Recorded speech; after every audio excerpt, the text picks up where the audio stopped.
Picture this, $500,000 sitting in your retirement fund. Sounds like a fortune, right? But here's the reality check. That translates to roughly $1,667 in monthly income. Yeah, you read that correctly. Now, before you panic scroll past this video or start questioning every financial decision you've ever made, stay with me, because that number I just threw at you is mathematically accurate and potentially misleading at the same time. The truth is, whether you're living your best retired life or struggling to make ends meet with that exact same amount depends on 5 game-changing factors that almost nobody discusses up front. Hey everyone, David here. Today we're tackling the million-dollar question, or actually the $500,000 question. Is $500,000 actually enough to retire on? And here's what blows my mind. That identical $500,000 nest egg could mean 2 completely different realities. For some, it's endless beach days, financial peace, and finally pursuing those passion projects. For others, it's penny pinching, stress, and serious lifestyle downgrades. And no, the difference isn't about getting lucky. Let's dive into the numbers. You've managed to save $500,000, and honestly, that deserves recognition. But what does that actually translate to in real spendable income each month? Enter what's called the 4% withdrawal rule, a strategy created by financial planner William Bengen back in 1994. Here's how it works. You withdraw 4% of your total retirement savings in year 1, then adjust that dollar amount upward each following year to match inflation. It sounds almost too simple, right? But here's why it matters. Bengen didn't just pull this number out of thin air. He stress-tested it against decades of actual U.S. market performance, including economic nightmares like the Great Depression and the 2008 financial crisis. His research showed that historically, this method allowed retirement portfolios to survive at least 30 years without running dry. Now, is it foolproof? No, nothing in finance ever is. But based on historical patterns and specific conditions, it's proven remarkably resilient. So let's do the math. 4% of your $500,000 portfolio equals $20,000 annually. Break that down monthly, and you're looking at approximately $1,667. Sounds reasonable in theory, right? Maybe. But here's the brutal truth. In today's economy, $1,667 a month barely scratches the surface of covering basic living expenses for most people. This is exactly where those 5 critical factors come into the picture. And trust me, they'll either make or break your retirement plan. The first factor is your Social Security benefits. Here's what most people get wrong. Social Security isn't a fixed number that everyone receives. It's a spectrum, and where you land on that spectrum literally transforms your entire retirement reality. Let me walk you through 3 real-world scenarios. Meet Larry, the modest earner. Larry spent his career in retail and service industries, pulling in around $30,000 annually. When he hits 67, his Social Security check comes in at $1,400 per month. Add his $1,667 portfolio withdrawal to that, and Larry's working with a total monthly income of $3,067, roughly $36,800 yearly. Now here's Amy, the middle-class professional. She built a stable career earning about $60,000 per year. Her Social Security benefit lands at approximately $1,907 monthly. Combined with her withdrawal strategy, Amy's looking at $3,574 per month, which comes out to about $42,888 annually. Finally, let's talk about Henry, the high earner. As a software engineer who consistently maxed out his Social Security contributions with a 6-figure income, Henry receives $3,200 monthly from Social Security alone. Add his portfolio income, and he's bringing in $4,867 per month. That's $58,404 per year. Stop and think about this. Same $500,000 saved, 3 dramatically different retirement experiences. We're looking at a $22,000 annual gap between what Larry and Henry can spend. That's not pocket change. That's a brand new car every single year. That's multiple international trips annually. That's comprehensive healthcare coverage with thousands to spare. Here's the insider tip most people miss. You don't have to guess what your number will be. You can find out your exact projected benefit right this second. Head over to ssa.gov, set up your account, and you'll see your personalized estimates for claiming at 62, at your full retirement age, and at 70. Do this today, not tomorrow, because this single number is the foundation of your entire retirement strategy. The second factor is location. And you've heard this phrase in real estate, right? Well, it's equally critical, if not more critical, when it comes to retirement planning. Where you choose to retire isn't just a lifestyle preference, it's literally the deciding factor in whether your $500,000 nest egg provides comfortable living or constant financial stress. Let me show you exactly what I mean with real numbers from real retirement scenarios. First, meet Susan. She's determined to stay in New York City. She wants to be close to her daughter and grandkids. Totally understandable, right? Family matters. But here's her financial reality on that $35.74 monthly income we calculated earlier.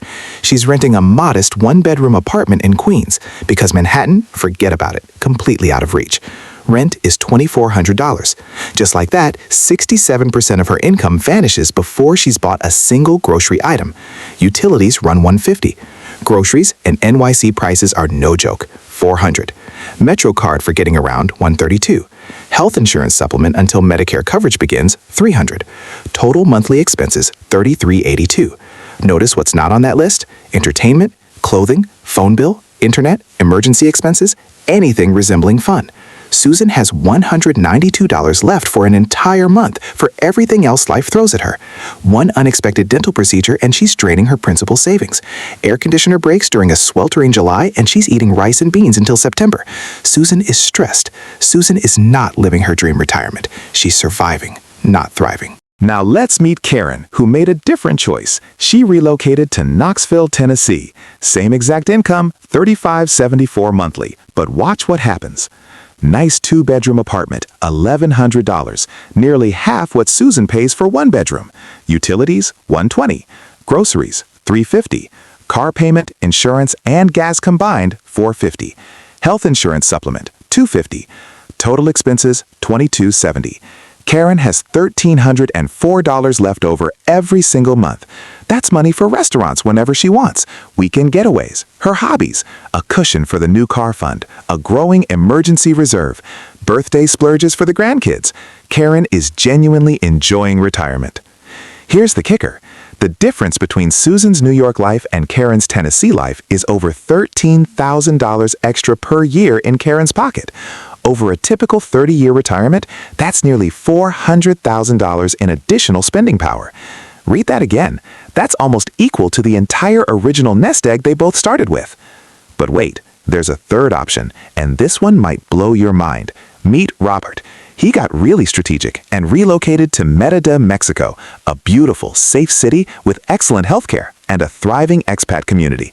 Check out his monthly breakdown. Two-bedroom house with a yard, $600. Utilities, $80. Groceries, $300. Transportation, $100. Private health insurance, $200. Dining out regularly, $300, because why not? Total monthly expenses, $1,580. Robert has nearly $2,000 in monthly discretionary income. He's taking spontaneous weekend beach trips. He's dining at nice restaurants 3 or 4 times weekly. He's exploring ancient ruins and colonial towns. He's learning Spanish. He's making new friends from around the world. And he's still banking money every single month. The location decision isn't just about where you want to wake up each morning. It's about whether your retirement savings will suffocate you or set you free.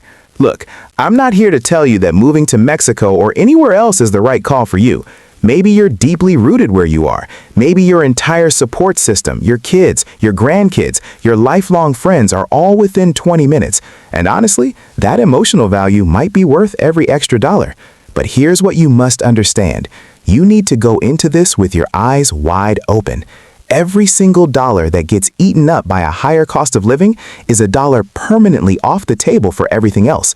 Travel, hobbies, helping family, emergency cushions, or simply peace of mind. It's not about judgment. It's about making an informed, intentional choice. The third factor is healthcare costs, and this is where I see retirement strategies completely implode.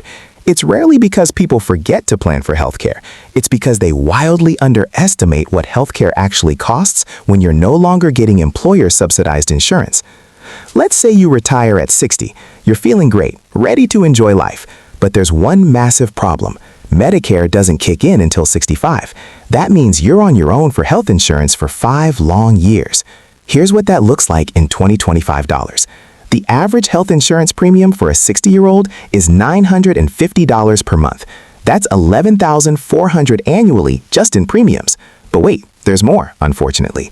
Your annual deductible will run approximately $7,000. So if you actually need to use your insurance, and let's be honest, at 60 plus, you probably will, you're looking at $18,400 in that first year alone.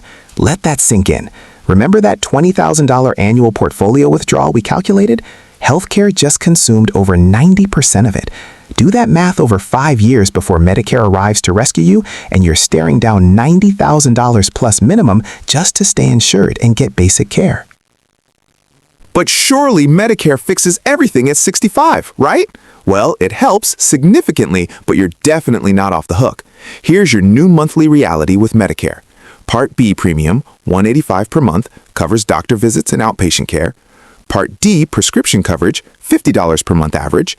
Medigap Supplement or Medicare Advantage Plan, $200 per month because Medicare alone has significant coverage gaps.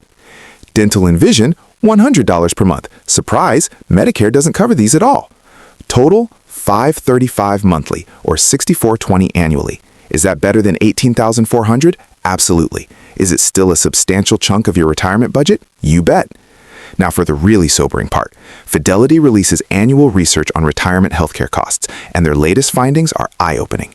The average couple retiring at 65 will need $315,000 dedicated solely to healthcare expenses throughout retirement. $315,000. And remember, that's separate from housing, food, transportation, and everything else you need to actually live your life. That's more than half of your entire $500,000 nest egg, potentially spoken for before you've even thought about groceries or keeping the lights on.